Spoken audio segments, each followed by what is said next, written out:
करत ना तुला त्यात समजेल म्हणजे आपल्याला काय लिहितं ते.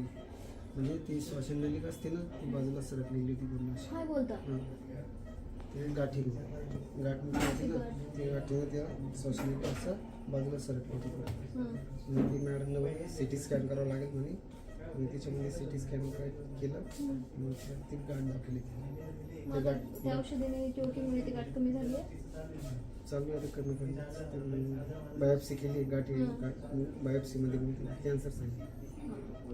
नमस्कार, आज आपण अर्पिताला भेटायला आलो आहोत की जिला लिम्फोप्लास्टिक नावाचा हा ब्लड कॅन्सर झालेला आहे आणि 6-7 महिने झाले तिच्यावरती उपचार चालू आहेत. पण इथून पुढे सुद्धा 2.5 वर्ष तिच्यावरती उपचार होणार आहेत आणि एवढ्या लहान वयात ब्लड कॅन्सर होणं आणि एकुलते एक मुलगी ह्या दोघांचीही, तर थोडासा त्रास होतोय. पण त्यांचे आई वडील जिद्द नाहीत सोडत आहेत, तिला वाचवण्याचा पूर्ण ते प्रयत्न करतात किंवा ह्या काय म्हणतात आई वडील बाहेर काढतात आपल्या प्रत्येक संकटातून मुलाला, तशा पद्धतीचं काय म्हणतात प्रयत्न चालू आहेत.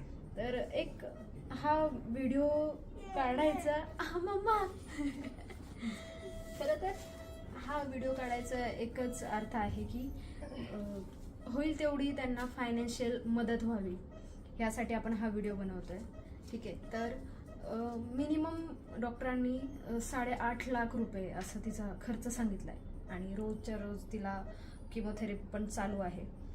तर सर्वांना हीच विनंती असेल, तुम्हाला प्रत्येक गोष्ट अपलोड केलेली असेल, नंबर असेल, स्कॅनर असेल, तिच्या डिटेल्स असतील त्यामध्ये, तर होईल तेवढी फायनान्शियल मदत आपण करावी. आणि हॉस्पिटलचं नाव आणि लोकेशन सुद्धा मेन्शन केलेलं असेल. तुम्ही इथे येऊन सुद्धा त्यांच्या आईवडिलांना भेटू शकता, तिला भेटू शकता आणि एक छोटी मदत मोठा जीव वाचवू शकते, हेच म्हणेन मी. धन्यवाद.